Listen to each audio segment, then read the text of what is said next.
Closing की तरफ बढ़ते हैं। वीकली एक्सपायरी का दिन और बाजार ने दिन भर एक रेंज में रहने का काम किया है। ऑफकोर्स बैंक निफ्टी की तरफ से काफी हद तक कंट्रीब्यूशन बढ़कर आया है। इस वक्त भी अगर आप देखेंगे 42,100 के पार बैंक निफ्टी अपनी क्लोजिंग दिखाते हुए 650 अंकों की तेजी।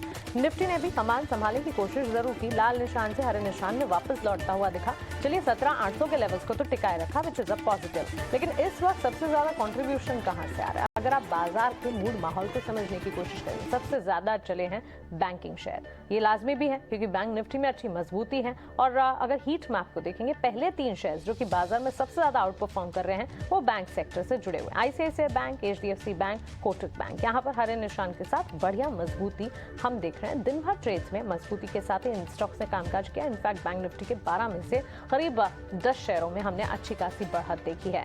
और इसके ठीक पीछे आप देखेंगे एचडीएफसी ट्विंस काम कर रहे हैं और एक्सिस बैंक। तो क्लियरली अगर हीट मैप को देखेंगे, बैंकिंग शेयर्स हैं जो कि सबसे ज्यादा कंट्रीब्यूशन दिखा रहे हैं। लेकिन इनके ठीक सामने सबसे ज्यादा गिरावट कौन दिखा रहा है? IT sector. ये भी लाजमी है। आईटी सेक्टर में टीसीएस के नतीजे आते हुए दिखे और नतीजों के ठीक बाद जो है मूड माहौल बिगड़ा। अब सीजनली वीक क्वार्टर का अनुमान तो हम लगा ही रहे हैं, वीक क्वार्टर का अनुमान है और टीसीएस के नंबर्स भी अनुमान से कमजोर आते हुए दिखे। उसके ठीक बाद स्टॉक में गिरावट रही। इन्फोसिस के चार्ट्स पर नजर रहेगी क्योंकि इन्फोसिस के नतीजे आज बाजार बंद होने के बाद आएंगे और यहाँ पर भी गाइडेंस पर खास तौर से नजर रहेगी। और नतीजों से पहले ही आप देखिए करीब 3% की कॉशियसनेस गिरावट इन्फोसिस के चार्ट्स में देखने को मिली है। तो क्लियरली इन्फोसिस टीसीएस में बिकवाली का दबाव है। आईटी सेक्टर है जो कि सबसे ज्यादा लगाड़ रहा, सबसे ज्यादा डाउनटर्न और गिरावट आईटी सेक्टर में, सबसे ज्यादा परफॉर्मेंस बैंकिंग प्लेस में देखने को मिली। अच्छा, एचडीएफसी बैंक पर नजर जरूर रखें। Over the weekend HDFC bank के नतीजे आते हुए दिखेंगे। शनिवार पे नंबर्स आएंगे और इस पर रिएक्ट करेगा सोमवार को। लेकिन आज ही हम स्टॉक में हम देख रहे हैं करीब आधे % तक की तेजी। बैंक फाइनेंशियल्स पर नजर है। एचसीएल टेक्नोलॉजीज, टेक महिंद्रा और एलएनटी, ये 3 स्टॉक्स हैं जो कि आज परफॉर्म नहीं कर पा रहे हैं। गिरावट में इनमें आप योगदान देखेंगे। एडवांस डिक्लाइन रेशियोज 11 से 26 एडवांसेस के सामने 950 डिक्लाइंस। तो अंडरटोन मार्केट का इस वक्त भी बुलिश नजर आ रहा है। मजबूती आप देखेंगे, लेकिन लगातार 8 दिनों की मजबूती देखने के बाद एक छोटा सा ब्रीदर जो कि रैशनल अप्रोच भी है। सुबह हम बता भी रहे थे साइडवेज कंसोलिडेशन दिख सकता है, जो कि दिखा भी है। आईटी, मीडिया और फार्मा में सबसे ज्यादा कमजोरी हावी होती रही। और इस वक्त अगर आप देखें आज के सत्र में सबसे ज्यादा बात अगर किसी स्टॉक की हुई तो वो थी एयू स्मॉल फाइनेंस बैंक।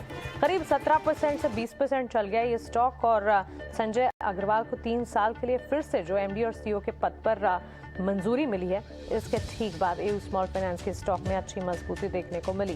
तो clearly AU small finance bank out performer रहा। इसके अलावा आयशर मोटर्स के शेयर्स में करीब 5 दिनों से तेजी हम देख रहे हैं। 5 दिनों में 8% चल गया है ये स्टॉक। और अब ब्रोकरेजेस के भी पॉजिटिव रेडार पर ये स्टॉक नजर आएगा आपको। साथ ही आईडीबीआई बैंक, आनंद राठी जैसे स्टॉक्स पर नजर रखनी चाहिए।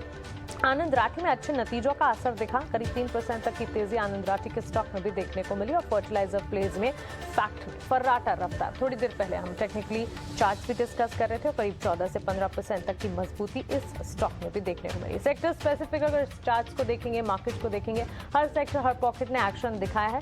सिर्फ आईटी को आप साइड में रखिए। आईटी को अगर छोड़ दीजिएगा, हर सेक्टर हर पॉकेट में कुछ हद तक मोमेंटम जरूर देखने को मिल रहा है। चलिए वीकली एक्सपायरी यहाँ पर कटती हुई 60,431 के लेवल्स पर हल्की सी तेजी पर सेंसेक्स क्लोज होता हुआ, हल्की सी तेजी के साथ 17,800 के पार निफ्टी क्लोज होता हुआ। बैंक निफ्टी को लेकर आइए, हीरो है बैंक निफ्टी में अच्छी मजबूती। करीब 600 अंकों की बढ़त पर हमने क्लोजिंग बैंक निफ्टी में देखी है। और अच्छी मजबूती के बीच 42,122 के लेवल्स को भी पार करता हुआ 1.5% की तेजी, 560 अंकों की बढ़त।